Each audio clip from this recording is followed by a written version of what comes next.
గుర్తుపెట్టుకోండి, there are some problems only the discipline can fix it, not the prayers. కొన్ని సమస్యల్ని క్రమశిక్షణ మాత్రమే సరిచేయగలదు, ప్రార్థన నీ కాదు. ప్రార్థన కాదు, నీ ఉపవాసం కాదు. నీ ప్రార్థన ద్వారా, నీ ఉపవాసం ద్వారా కొన్ని సమస్యలు ఫిక్స్ కావు. ప్రతిదీ నువ్వు ప్రతిదీ ప్రార్థన అనకు, నువ్వు ప్రతిదీ ఉపవాసం అనకు. అవి రెండే కాదు.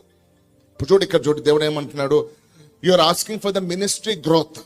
నీకు పరిచయం ఎదగడానికి నువ్వు అడుగుతున్నావు, కానీ ఇప్పటి వరకు నీకు అప్పగించబడిన పనుల విషయంలో, మనుషుల విషయంలో నువ్వు ఎలా డీల్ చేస్తున్నావు చూడు, వాళ్ళతో నువ్వు ఎలా వ్యవహరిస్తున్నావు, దాని మీద ఆధారపడి ఉంటది. ఊరికనే ఎందుకు ఇచ్చుకుంటూ పోతాడు దేవుడు? ఊరికనే నీకు పెంచుకుంటే ఎందుకు పోతాడు దేవుడు? ఇప్పుడు ఉన్న దాంట్లో నీ నమ్మకత్వాన్ని చూస్తాడు. ఇప్పుడు ఇచ్చిన దాంట్లో నీ యొక్క దాంట్లో, ప్రతి దాంట్లో, అది ఇద్దరు కానీ, ముగ్గురు కానీ, 100 మంది కానీ, 200 మంది కానీ, it's not about the number.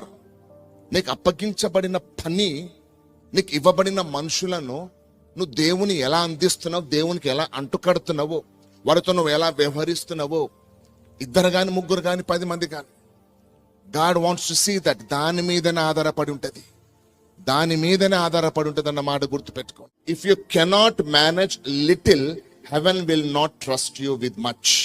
నువ్వు కొద్ది వాటిని సరిగ్గా నిర్వహించలేకపోతే ఇంకా హెచ్చైన వాటిని పరలోకం నేను నమ్మదు. పరలోకం నేను నమ్మదు. Heaven will never trust you with much if you are not able to manage the little that has been given to you.